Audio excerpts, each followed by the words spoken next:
All right, the weather is getting colder and you know exactly what that means. It's time for some cozy weather meals.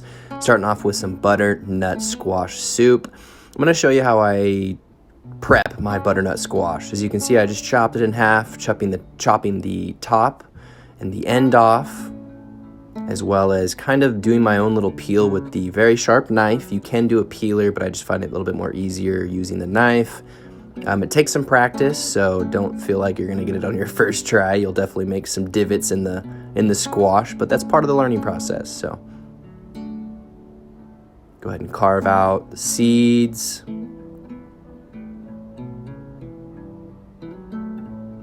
Next, we're just gonna slice the halves in half, and then you're gonna see cut them in lengthwise. You're gonna be about 1-inch chunks here. Boom. Again, you're gonna need a sharp knife. Get this taken care of. You don't want them too small. You don't want them too big. You want them just right. About 1 inch is what's worked for me.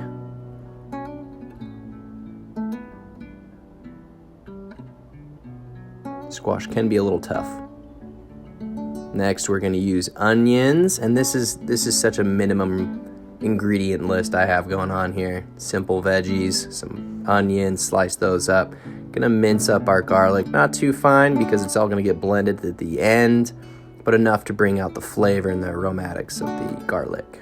Gonna add our ghee butter to our Dutch oven. I love ghee butter, it's such a good flavor. Go ahead and pop in the garlic and onion. Let's stir those around, get the flavors and the aromatics out.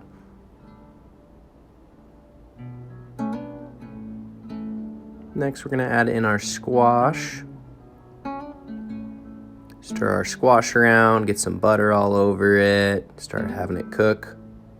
I added my seasoning without hitting record, so you see me catch at the end of parsley, just a little dried parsley, but black pepper, salt, not much more than that, folks. Adding in my chicken stock that I make myself.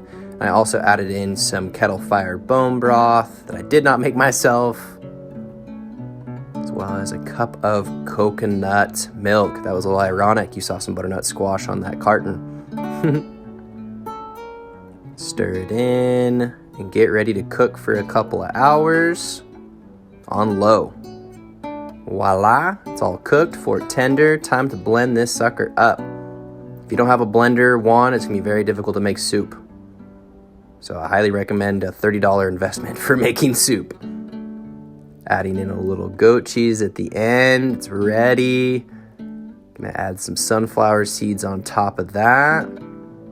And the soup is done. Happy holidays, everyone.